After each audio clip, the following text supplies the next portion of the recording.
Les mots d'un grand criminel. Plus de 5 millions de personnes sont aujourd'hui malades de l'alcool, malades au point de ne pas pouvoir vivre sans boire, au risque de détruire sa vie, de souffrir et de faire souffrir ses proches. Une autodestruction responsable de 45 000 morts chaque année. Un Français sur 10 est malade de l'alcool et chaque jour, 5 personnes meurent d'un accident lié à l'alcoolisme. Des statistiques qui font froid dans le dos, publiées dans un rapport qui vient d'être remis au gouvernement. Toutes les sociétés et toutes les religions se taisent devant un criminel qui décime nuit et jour vies et familles, en toute impunité, à cause du profit qu'il suscite ou du plaisir qu'il procure. Dans un pays comme la France, dénoncer l'alcoolisme chez les jeunes, c'est se heurter au mur des intérêts viticoles. Nous sommes dans le département de la Marne, des vignes à perte de vue, et ici, le vin fait vivre toute la région. Dans un pays où la tradition et le terroir font partie aussi d'un art de vivre, le changement des mentalités est un nouveau défi pour que l'alcool ne soit plus un problème tabou. Voici de quoi ce criminel est accusé. Premièrement, la violence. Car il y a 2 ou 3 ans, les fins de semaine étaient très agitées à Rennes. Des jeunes qui buvaient plus que de raison s'affrontaient en plein centre-ville avec les CRS. Les autorités étaient alors un peu débordées par ce nouveau phénomène qui fait des ravages chez les garçons et même les filles de tous milieux sociaux. Seulement voilà, après une journée à passer à boire sur la plage en plein soleil, les rivalités s'aiguisent et les esprits s'échauffent. Le côté purement festif se dissipe et laisse place à une ambiance électrique qui peut dégénérer à tout instant.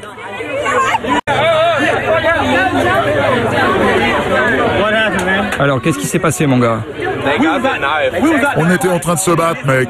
On était en train de se battre. Et il a sorti une lame. Il m'a planté, t'imagines? Il m'a planté. Et de retour dans les hôtels, l'ambiance n'est plus à la fête. En témoignent ces images filmées avec le téléphone d'une étudiante. L'alcool et les frustrations accumulées alimentent les dérapages. Oh my God! Mon Dieu!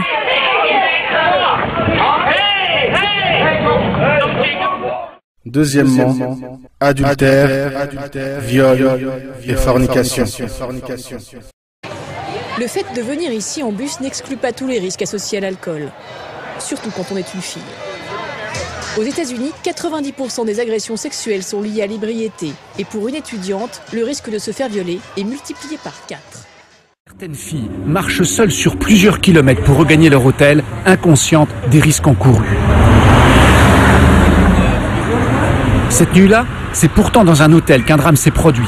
Une étudiante de 21 ans a été violée et défenestrée.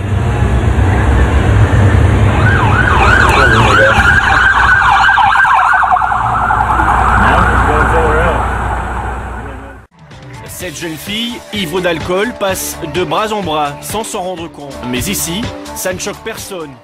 Troisièmement, maladies qui lui sont associées.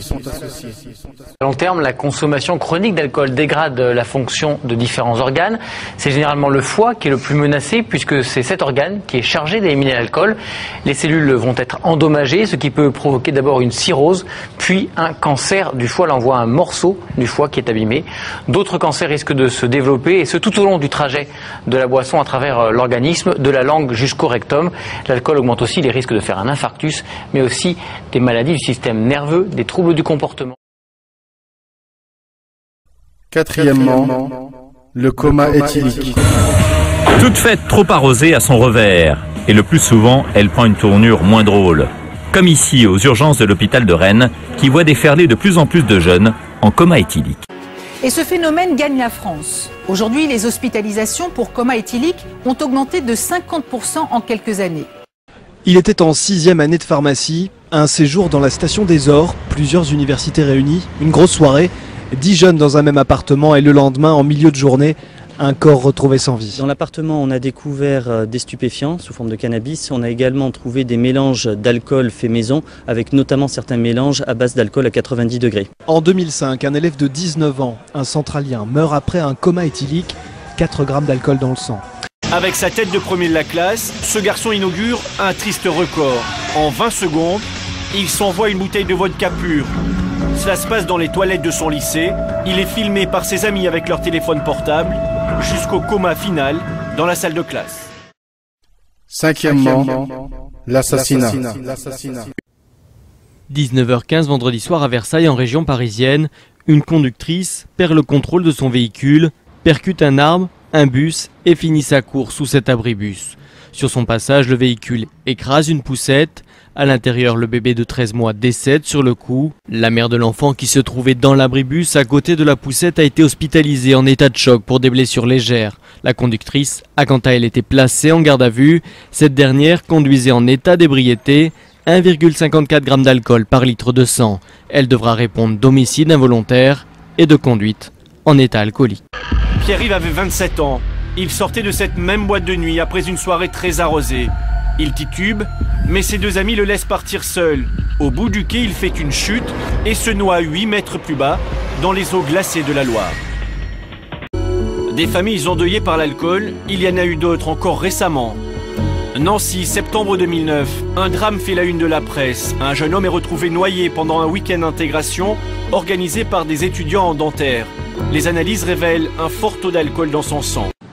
En juillet dernier, 3 jeunes trouvaient la mort sur cette route près d'Amboise. Plus récemment, il y a 10 jours, Savonnières a été le théâtre d'un autre accident mortel. Des scènes d'une rare violence où alcool et vitesse sont plus que jamais montrées du doigt. L'alcool tue tous les mois dans le département. Une seule religion s'est levée contre ce mal et lui a fait face sans jamais céder depuis plus de 1400 ans, l'islam.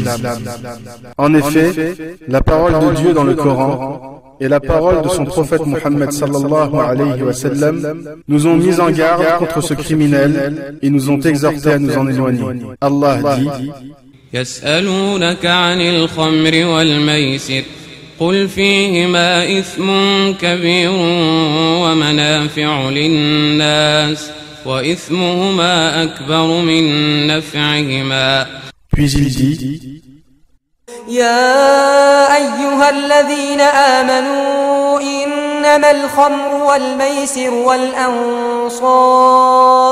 والأنصاب والأزلام رجس من عمل الشيطان فاجتنبوه لعلكم تفلحون إنما يريد الشيطان أن يوقع بينكم العداوة والبغضاء في الخمر والميسر ويصدكم عن ذكر الله وعن الصلاة فهل أنتم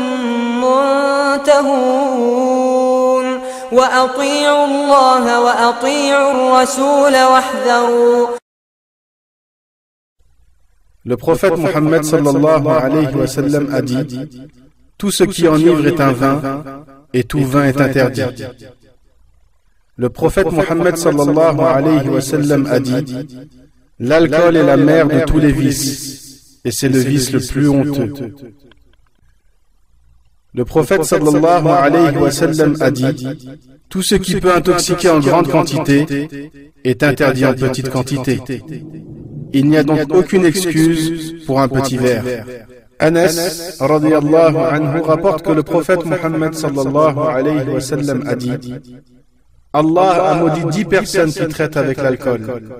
Celui qui le distille, celui pour qui il est distillé, celui qui le boit, celui qui le transporte, celui chez qui il est transporté, celui qui le sert, celui qui le vend, celui qui profite de l'argent obtenu par sa vente, celui qui l'achète pour lui-même et celui qui l'achète pour quelqu'un d'autre. Par cette prise de position déterminée, loin de toute hypocrisie, l'islam, religion du juste milieu, a frayé le chemin d'éradication de ce criminel dont les victimes ne se comptent plus au regard de tous. L'islam invite à ce qui est bon pour l'homme, raisonnez donc.